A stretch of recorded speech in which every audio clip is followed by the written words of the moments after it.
Mrs. George Landon, O-N. Yes, I believe I have that spelling right. A cat is caught in a tree, you say, and the firemen are there now. Well, yes, I think that might make a nice little animal interest story. I'll see if we have someone to cover it. Yes, oh, yes, indeed, indeed. I'm an animal lover, too. Yes, I am. And thank you so much for calling, Mrs. Landon. Goodbye. So that's the kind of a day it's going to be, is it? Hello. You look wonderful. Raven, what are you doing here so early? Don't you know you shouldn't interrupt a big executive at her labors? And how did you get past my secretary? She was in the ladies' room. Oh. No wonder Mrs. Landon got through. Don't worry. I'm not going to take very long. I just remembered that I wanted to see the guest list just to make sure. Raven, I was making guest lists before you came into this world, bringing the plague with you. Just looking over this list myself. And I must say, I question the taste of asking some of these people. 2 of them have sent regrets. Which 2? Artine Duval and Derek Mallory. No wonder they sent regrets. You know, I think you're looking for some sort of unhealthy satisfaction. To gloat in public, my dear, is a social misdemeanor. With you, it's a felony. So Sky invited Martine. I don't care. I'm in love with the whole world, and I want everyone to know how happy I am. From the size of the guest list, everyone will. Well, this is going to be the social event of the season. If that's your view. Now, here's another list. I want you to take a look at this and see if I've forgotten anything. Looks pretty good. Present for April. I forgot a wedding gift for Sky. Oh, dear. Well, you can't very well top the Whitney Mansion, can you? He has everything. It's going to have to be something unique. Unique is expensive, and I've already exhausted my credit. You don't suppose I could buy something and charge it to Sky, do you? No, Raven. This is one thing you cannot charge to Skylar. Now, wait a minute. I've just thought of something. Unique? Very. Yes. I think I have something very special you can give to Skylar. Now, you wait right here, dear. I'll be right back. You are wonderful. What would I do without you? I worry about it, too. A lot.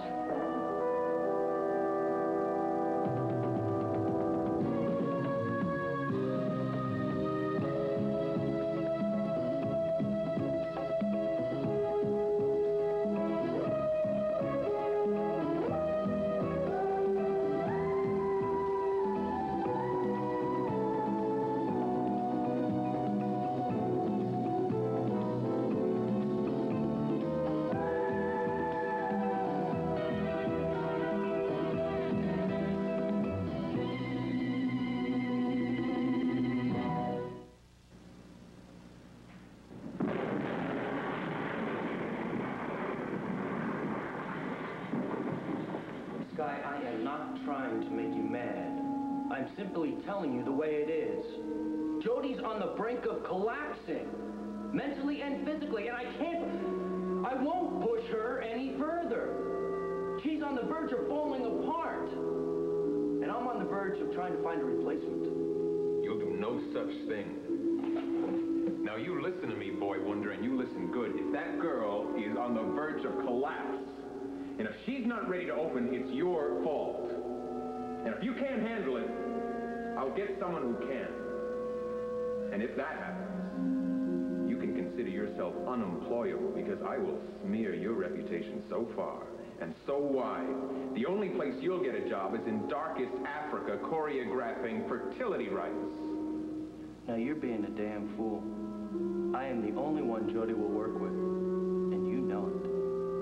Don't flatter yourself, kid.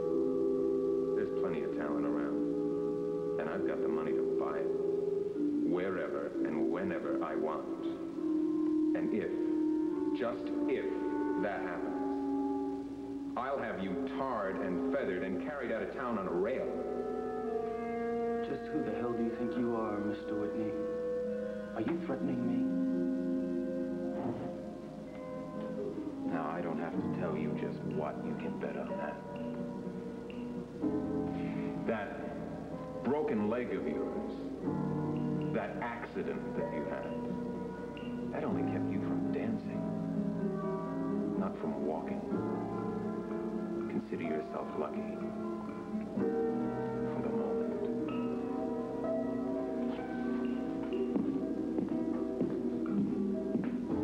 And that, my friend, is no smart one-liner. That is a fact.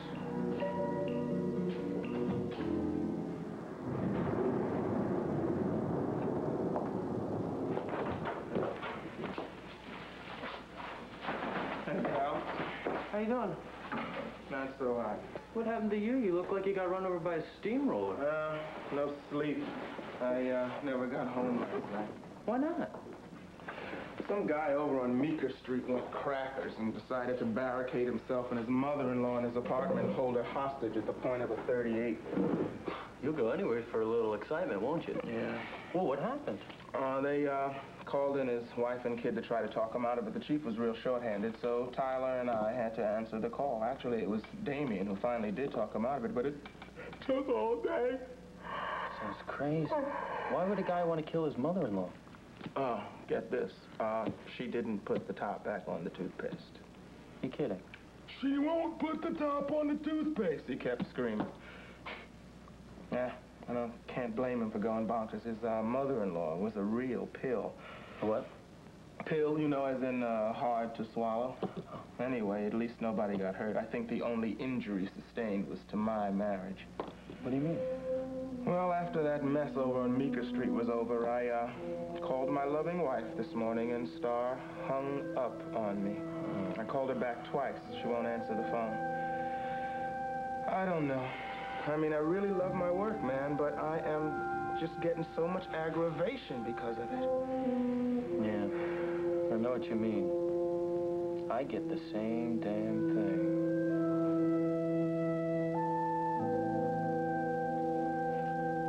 Now, Gunther, I want you to make sure to take that small suitcase, those envelopes there, and, well, here, this briefcase. That'll be a good start for you. Yes, sir. You know, I've already put 2 clothes bags in the car. Good. Oh, have those shirts arrived from the tailor yet? Yes, sir. Delivered this morning.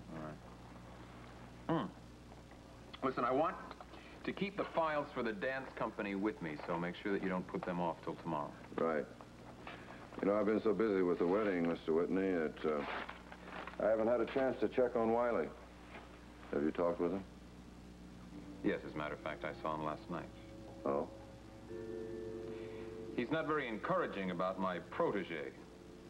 He seems to feel that Jody Travis doesn't have much of a future with the dance company.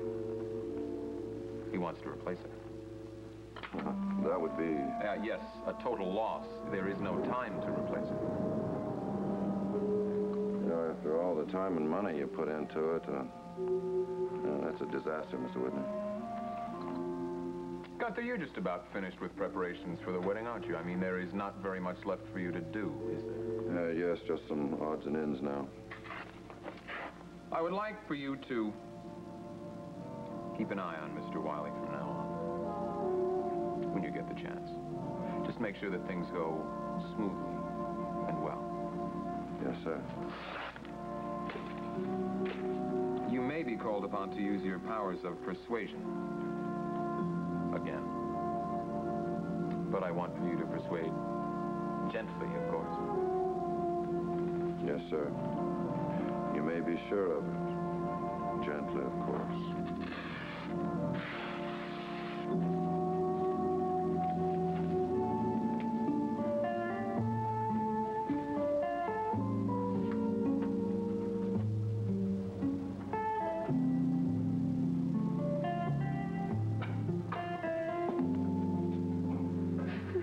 You won't find any old love letters in there, Raven. I burned them all long ago.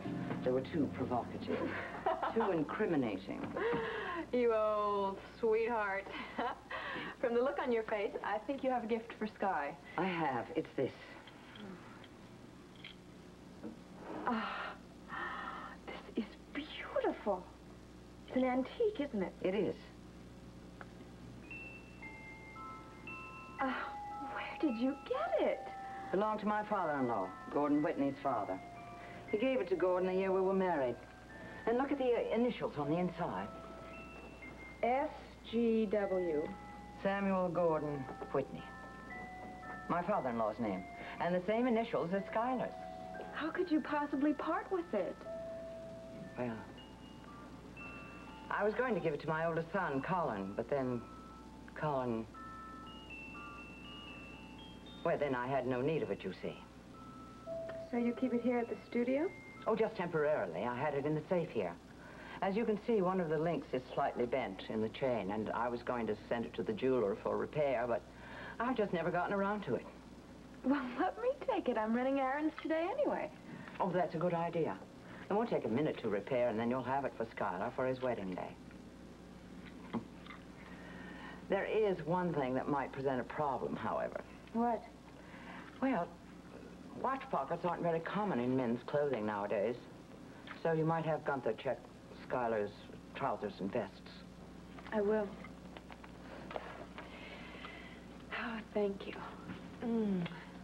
You are a very, very generous old soul. Oh, Raven, I do wish you would stop addressing me as old sweetheart and old soul.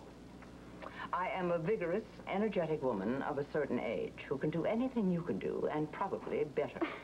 So please, don't start looking around for a nursing home as yet. I won't. You are my very, very best friend in the world, and to prove it, I'm going to go buy you a present. Oh, really? What? A crash helmet. A crash helmet? Whatever for? A safety precaution for when you ride your motorcycle.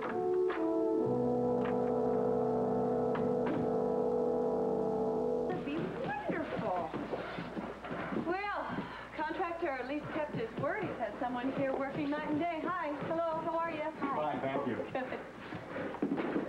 You know, you're almost ready for the first customer. I wouldn't go that far. There's a lot of finishing touches.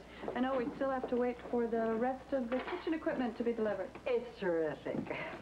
That contractor of yours really knows his stuff. Well, I think he's doing a great job.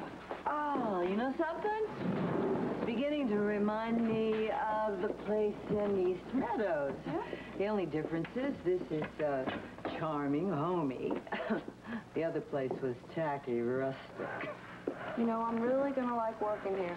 I can tell already. When did you say the rest of the equipment is coming for the kitchen? It was promised late this afternoon. Ah, yeah, well, that's what I figured, and that's why I brought coffee and donuts. Did you really? Yeah, we're going to have to drink it black, though. I've got the cream and sugar. That's a great idea. I'm starving. Let me do that. I'm the star waitress in this place. Oh, yes, yes. All right, ladies, nobody move. This is a raid. Oh, yeah? Oh, what do you cops mean raiding a place which ain't even open yet? Oh, don't let him fool you. He's just a big show-off and a very good friend. How you doing, Cal? I'm fine, April. How you doing? She's okay. Look, this is a good friend of mine. April Scott, Gavin Wiley. Gavin Wiley, I've heard a lot about you. It's nice to meet you. It's a real pleasure to meet you. Thank you. Oh, let me introduce some friends of mine. This is Bobby Gerard and Sid Brandon. Hi, how are you? Detective Calvin Stoner and Gavin Wiley. Nice to meet you. What are you doing in town right Well, here? we saw all the activity going on here. We thought maybe you were open for business. We are desperate for some coffee, and tell me, what are our chances? Well, we're not exactly open. That's for the coffee. What do you say, Sid? Well, there's plenty to go around, and there's some donuts here. All right. Oh, you are lifesavers, ladies. I will never forget you for this. Lifesavers for me, too. Hey, Calvin, Sid's going to manage the place, and Bobby is going to be, thank you, in charge of the waiting on tables contingent. All right, I'm going to sit down and encourage. That sounds great. As a matter of fact, the place is looking great. It sure does. Good luck to you all. Cheers. Oh, we would like the privilege of being your very first customers. Yeah? Paying customers? All the way. Oh, well then, fellows, step right over here to a comfortable table. Oh, don't mind if I do. Hey, Bobby? Oh, yes. Would you care to order? Well, I'm not particularly hungry this afternoon, but if you insist, let's see. I'll have 2 hamburgers, everything on it, French fries, coleslaw, double chocolate shake, and pie a la mode. But please, hold the cream in my coffee. You see, I'm on a diet. Disgusting. And you, sir? Can I take your order? I always have problems making these decisions by myself. Can you suggest anything? Well, I don't know. What do you think, Sid? Oh, well, I don't know. What do you think, April? Me? Well, I suggest if you're really hungry, it's a great diner down the block. Oh, no, we are doing fine. You stay right where you are. It looks like a woman's work to me, anyway. Another comment like that, Calvin Stoner, and you may not live to regret it. Hey, listen, why don't you finish telling me about Star? Oh, well, I don't know. Like I was saying, everything was fine at first. You know, but after a few months of 7 nights a week and one broken social engagement after another, I don't know, look, like last night, I mean, we had accepted an invite to go to a barbecue dinner at a couple that we know, and afterwards I was going to take Star dancing, you know, I mean, we were going to really have a real nice night for us, you know. Well, we were on our way out the door when the bell tolled. The V? Oh, and how, my man? It was Damian Tyler, with orders from the chief to proceed directly to the trouble at Meeker Street. Well, what could I do? I gotta go where they send me. Yeah, I know. And as you say, it happens a lot. That is just what the life of a policeman is. And Star just refuses to accept it. I mean, she's just really getting sick of it, man, and I don't know what to do. Well, why don't you try, you know, sitting down with her and talking quietly instead of yelling like you have been doing? Maybe you can get to her that way. I tried that, too. It's no good. I don't know, it's funny. You get married, and at first everything is fine and easy, you know? I mean, life is just full of dreams and roses, and then after a while the thorns show up and everything gets sort of muddy, you know? Yeah, sure. Yeah, I know. I know how dreams can just smash against a stone wall. I've been there. Yeah, well, anyway, we've commiserated about me. Now it's your turn. Well, my problems with Jody just seem to get worse. I'm really worried about her. You know how you're responsible for Star's unhappiness and you don't really want to be what you are? Well, I feel like I'm Jody's nemesis. Hey, anybody want more coffee?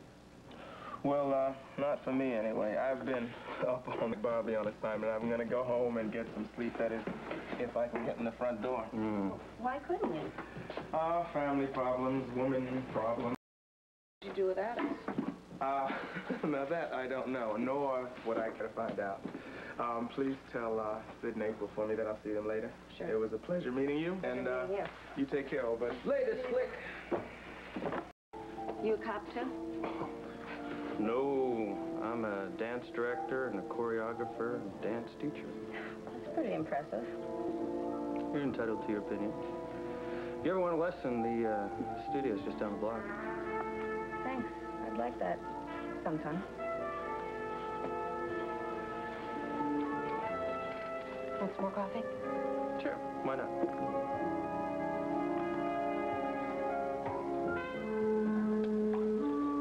I tell you, I'm tired all the way next week. Well, that's understandable. You and Calvin had some night last night in Meek Street.